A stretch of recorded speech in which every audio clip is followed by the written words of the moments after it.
2019 ජීව විද්‍යාව MCQ ප්‍රශ්න පත්‍රයේ 41 වෙනි MCQ එක තමයි දැන් කතා කරන්නේ. මේකේ තියෙන්නේ ජීවීන්ගේ ශක්ති සම්බන්ධතා පිළිබඳ පහත සඳහන් ප්‍රකාශ අතරින් නිවැරදි වන්නේ කුමක්ද කුමන ඒවාද කියලා. අපි බලමු පළවෙනි එක නැත්නම් සෛලීය ශ්වසනයේදී ප්‍රවාහ පොස්පොරයිලීකරණය හා ඔක්සිකාරක පොස්පොරයිලීකරණය සිදුවේ. මේක හරිද? මේක වැරදි. මොකක්ද වැරද්ද? මේකේ වැරද්ද තමයි සෛලීය ශ්වසනයේදී ප්‍රවාහ පොස්පොරයිලීකරණය සිද්ධ වෙනවා කියන එක. මොකද සෛලීය ශ්වසනයේදී ප්‍රවාහ පොස්පොරයිලීකරණය වෙන්නේ නැහැ. හරිද? සෛලීය ශ්වසනයේදී ඔක්සිකාරක පොස්පොරයිලීකරණය වෙනවා. උපස්තර පොස්පොරයිලීකරණයත් වෙනවා. හැබැයි ප්‍රවාහ පොස්පොරයිලීකරණය වෙන්නේ නැහැ. ප්‍රවාහ පොස්පොරයිලීකරණය වෙන්නේ ප්‍රවාහ සංශ්ලේෂණයේ ආලෝකය මත රඳා පවතින ප්‍රතික්‍රියාවේදී. හරිද? ආලෝකය මත රඳා පවතින ප්‍රතික්‍රියාවේදී. ඔන්න ඔතනදි තමයි ප්‍රවාහ පොස්පොරයිලීකරණය වෙන්නේ. ඒ හින්දා ඔකේ ඒ වැරදි. B පරිවෘත්තීය ප්‍රතික්‍රියාවලදී ATP ADP බවට ඔක්සිකරණය වේ. ATP ADP බවට ඔක්සිකරණය වෙනවා කියලා තියෙන්නේ නෑ, ඒක වැරදි. ATP ADP බවට පත් වෙන එක අපි ඔක්සිකරණ ප්‍රතික්‍රියාවක් කියලා කියන්නේ නැහැ.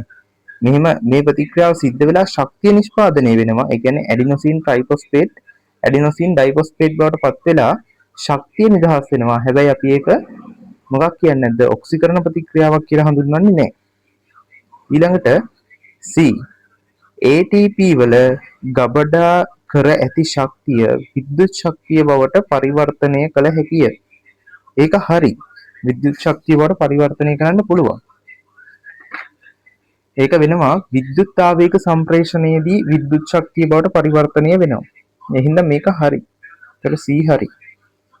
ඊට D උපස්තර පොස්පොරයිලීකරණය ක්‍රෙබ්ස් චක්‍රයේදී සිදුවේ. අනිවාර්යයෙන්ම හරි. ක්‍රෙබ්ස් චක්‍රයේදී උපස්තර පොස්පොරයිලීකරණය වෙනවා. ක්‍රෙබ්ස් චක්‍රයේදී උපස්තර පොස්පොරයිලීකරණය වෙලා එක ඇසිටයිල් කාණ්ඩයකින් හරිද? එක ඇසිටයිල් කාණ්ඩයකින් ඇසිටයිල් CoA ක්‍රෙබ්ස් චක්‍රයේ එන්නේ එක ඇසිටයිල් කාණ්ඩයකින් ATP අණු කීයක් හැදෙනවද? ATP අණු එකක් හැදෙනවා. එතකොට එක ග්ලූකෝස් අණුවකට අදාළව ඇසිටයිල් කාණ්ඩ දෙකක් හැදෙන හින්දා පයිරුවේට් දෙකක් හැදෙනවනේ. ඒකට ඇසිටයිල් කාණ්ඩ දෙකක් ක්‍රෙබ්ස් චක්‍රයට ඇතුළු වෙන හින්දා එක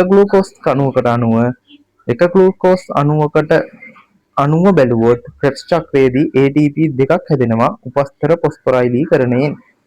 කොහොමත් ඒක හරි. සියලු පරිවෘත්තීය ප්‍රතික්‍රියාවලදී ශක්තිය නිදහස් වේ කියන එක වැරදි.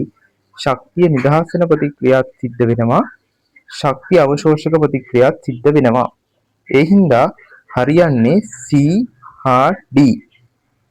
එහෙම උත්තරයක් ගත හැකි අපට අංක 4. එහෙනම් මේකට උත්තරේ වෙන්නේ අංක 4.